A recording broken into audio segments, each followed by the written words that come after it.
Bonjour à toutes et à tous, je suis Mathieu Armbruster du service prévention du centre de gestion du Doubs. Aujourd'hui, je vais vous parler d'un acteur de proximité en santé et sécurité au travail, l'assistant de prévention. Qui est-il?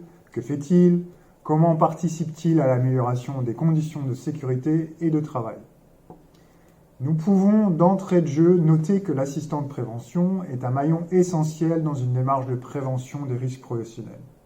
L'assistant de prévention est un acteur de terrain qui assiste et conseille l'autorité territoriale, le maire, le président, dans le développement d'actions visant à promouvoir la santé, garantir la sécurité et améliorer les conditions de travail des agents de la collectivité. Aussi, dans cette vidéo, nous verrons les conditions de désignation d'un assistant de prévention, son rôle, ses missions, son profil et ses compétences, et nous terminerons par un point sur l'organisation à mettre en œuvre au sein d'une collectivité. La désignation donc. Toute collectivité territoriale qui emploie au moins un agent a l'obligation de désigner un assistant ou une assistante de prévention. Cette obligation est rappelée dans l'article 4 du décret 85-603 modifié du 10 juin 1985. L'assistant de prévention est un agent, quel que soit son grade ou son statut. Par contre, un élu ne peut pas être nommé à cette fonction.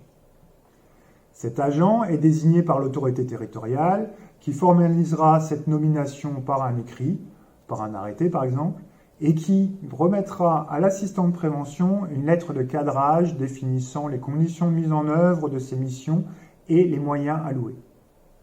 Le plus généralement, l'autorité territoriale nomme un agent de sa collectivité.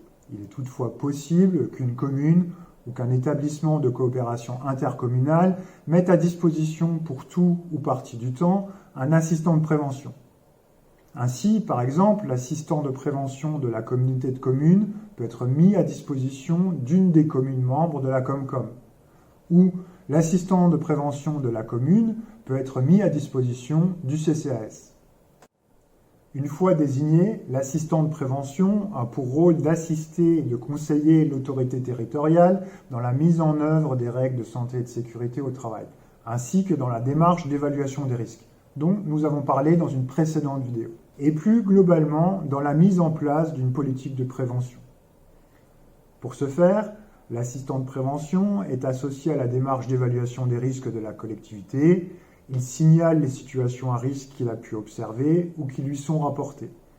Il propose des mesures pratiques pour améliorer les conditions de sécurité et de travail. Il participe à la mise en place de formations ou de sensibilisation, voire anime lui-même des sessions d'information. Il tient à jour les registres de santé et de sécurité de la collectivité. Il peut collaborer à des actions avec la médecine préventive. On le voit, au travers des missions que je viens de rappeler, l'assistant de prévention est avant tout un agent qui a un intérêt, une appétence, une fibre pour les questions de protection de la santé et de la sécurité au travail. Il doit être à la fois à l'écoute de ses collègues et pouvoir facilement communiquer. Il n'y a aucun prérequis, métier ou fonction spécifique pour être assistant de prévention.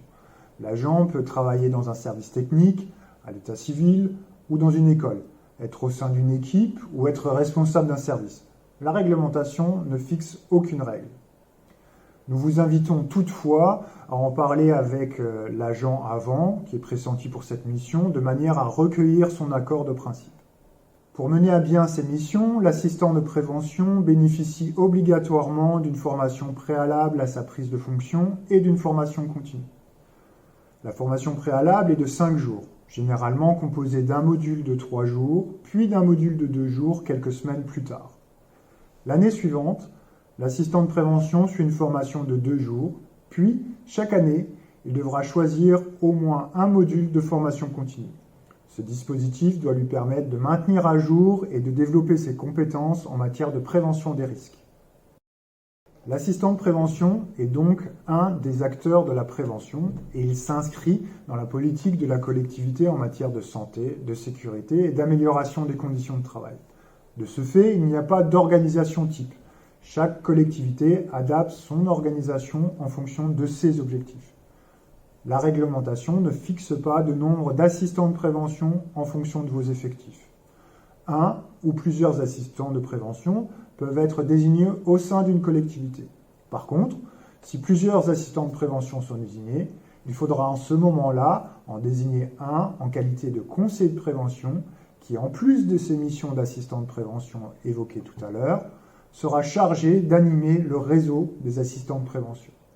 Les missions d'assistant de prévention ne confèrent pas de pouvoir hiérarchique supplémentaire. C'est une mission de conseil et de référent. Elle ne donne pas une autorité différente à l'agent.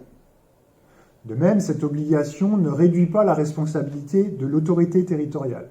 Seul le maire ou le président est chargé de veiller à la sécurité et à la protection de la santé de ses agents. Elle n'augmente pas non plus la responsabilité de l'agent désigné assistant de prévention. Sa responsabilité reste identique à celle qu'il a dans son métier quotidien. Dans cette réflexion sur l'organisation à mettre en place, l'autorité territoriale devra aussi définir dans la lettre de cadrage de l'assistant de prévention les moyens alloués. Elle déterminera notamment le temps à consacrer à cette mission, le matériel mis à disposition, le cadre et les modalités de communication. Pour le temps, la quotité peut être définie par semaine, par mois, par an. Elle peut être exprimée en heures, en jours, en pourcentage. Elle peut aussi varier en fonction des projets. Il s'agit toujours de s'adapter à la politique de prévention de la collectivité et de mettre en place une organisation proportionnée à ses objectifs. Si ce n'est pas encore fait, il ne vous reste plus qu'à passer à l'action en définissant votre organisation et en désignant votre assistant de prévention. Vous trouverez en description des liens vers notre guide pratique, un modèle d'arrêté de désignation et un modèle de lettre de cadrage. Et le service prévention du centre de gestion du Doubs reste bien entendu disponible pour vous accompagner dans votre démarche. À très bientôt donc.